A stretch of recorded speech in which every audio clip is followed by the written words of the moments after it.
Here's what most people don't realize: the free party scene never completely disappeared, it just evolved.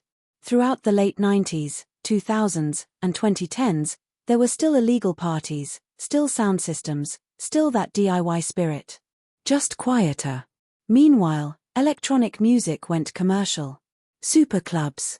Big festivals. EDM in America. The music fractured into 1,000 subgenres. But something was lost, that raw, rebellious energy. When the pandemic shut down clubs in 2020, young people were told they couldn't gather, couldn't dance, couldn't socialize. And just like in 1988, they rebelled. In January 2021, 300 people attended a rave at railway arches in Hackney, with £15,000 worth of fines dished out. From London to Manchester, thousands of pounds in fines were handed out to groups in warehouses, forests, and open fields. Today's scene uses blockchain and encrypted messages, with locations shared through self-destructing Telegram channels. Sound systems have evolved: smaller, more powerful, more mobile. The tactics are 21st century, but the spirit is pure 1988. The music revival is real.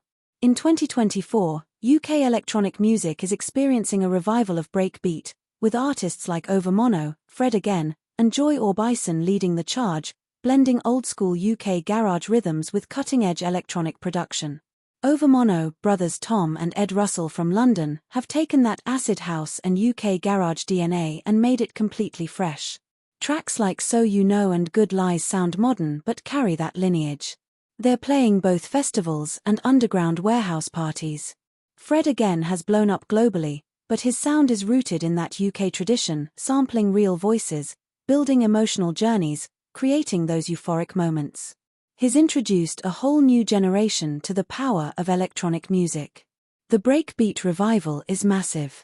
Nia Archives is bringing back those choppy jungle breaks with modern production. Sherelle is championing the hardcore continuum. The 170 BPM energy of drum and bass, which evolved directly from acid house and hardcore, is everywhere again. Joy Orbison bridges multiple eras, his productions nod to UK garage, dubstep, house, all while sounding completely contemporary. Even artists who weren't born during the original acid house era are channeling that spirit.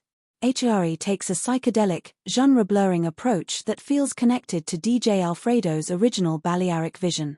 Today, festivals like Boomtown, Warehouse Project, and Parklife celebrate the roots of rave culture while pushing its boundaries. But beyond the legal festivals, there's a thriving underground. Warehouse parties in East London. Free parties in the countryside. Underground clubs operating just outside the law. Young people have become more politically engaged with groups like Extinction Rebellion and Black Lives Matter growing, and increased club closures due to gentrification mean less spaces for release, making them look to rave culture as an alternative. Some of the original DJs are back too.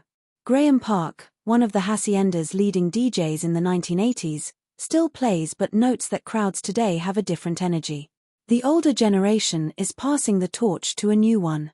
So what is it about acid house and rave culture that keeps coming back, generation after generation? I think it's because raves offer something fundamental: genuine freedom, genuine community, genuine transcendence. In an increasingly controlled, surveilled, commercialized world, the rave is one of the few spaces where you can truly lose yourself. The authorities have never understood this. They see drugs, noise, disorder. They try to legislate it away. But you can't legislate away a human need. That need to gather, to move together, to feel connected to something bigger than yourself. Acid House started by accident, 4 DJs inspired to start events after visiting Ibiza in 1987. It became a movement that changed British youth culture forever. It was crushed by the Criminal Justice Act. And now, over 30 years later, it's back. The Roland TB-303 is still squelching. The 4/4 beat is still pounding.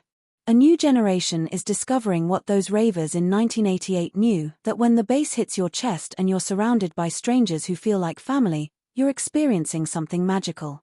The DJs who brought it from Ibiza could never have imagined it would last this long. Danny Rampling in that tiny basement gym. Carl Cox learning to mix 3 decks. A guy called Gerald in Manchester making voodoo ray on borrowed equipment. They created something that couldn't be killed. The beat never stopped. It just kept going, underground, waiting for the right moment to explode into the open again. Sound, modern acid house track with classic 303 squelch builds and fades. Thanks for listening to Podcast Name. Check our show notes for a full playlist spanning 1988 to 2024, and links to learn more about the scene. Until next time, keep dancing, keep the spirit alive. We have to talk about ecstasy because it was absolutely central to what was happening. Ecstasy was the drug of choice during the time, with LSD still present but not as prominently. Mark Moore of Sexpress said, "It definitely took ecstasy to change things. People would take their first ecstasy and it was almost as if they were born again. Violence was uncommon due to the feelings of euphoria, love and empathy caused by ecstasy. This was revolutionary in Britain.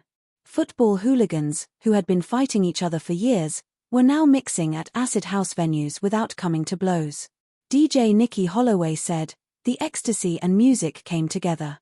It was all part of the package. That may sound a little sad, but there's no way acid house would have taken off the way it did without ecstasy."